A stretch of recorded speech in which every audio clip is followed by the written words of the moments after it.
So the Pilgrims, men and women, were just a group of ragtag, common people who believed in a road less traveled, that they would be light bearers to light a candle that would be a light on a hill that would affect the rest of the world.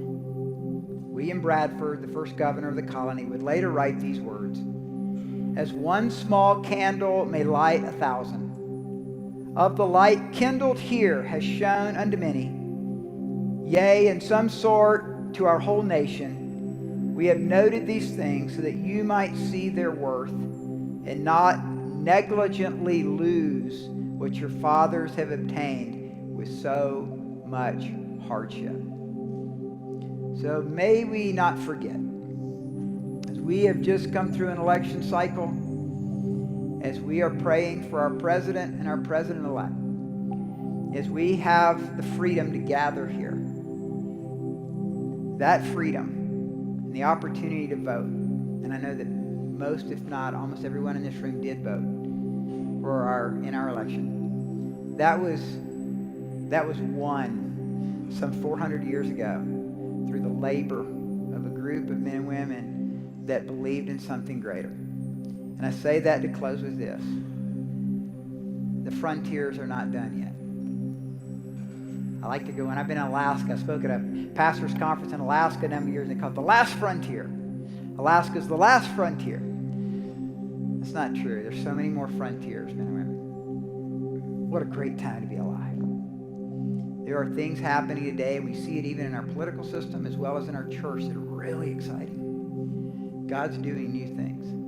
I pray you'll be open to new things. I pray you'll be open to the road less traveled in your own life, that God may speak to many of you in this room to do things that have never been done before, to walk with courage and faith and strength and bravery, not to settle for mediocrity in your Christian faith, not to settle for mediocrity in your prayer life, not to settle for mediocrity in just having a job, but that God might mightily use you and me in powerful ways that we can't even imagine right now. But as we seek the Lord, as we pray and we cry out to God, God's going to plant stuff in your heart. Don't be fearful. Walk with the courageous faith that comes through claiming the promises of God and believing Him for those things. Some of you have loved ones right now in your family that are unsaved. They don't know the Lord. They're in rebellion. They're struggling. And God's called you to be that prayer warrior that will make a difference.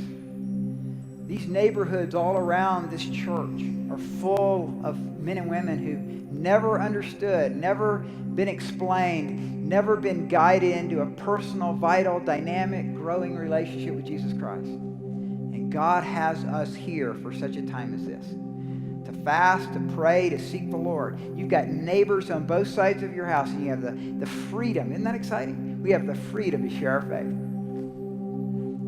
and look for those opportunities that God will give us.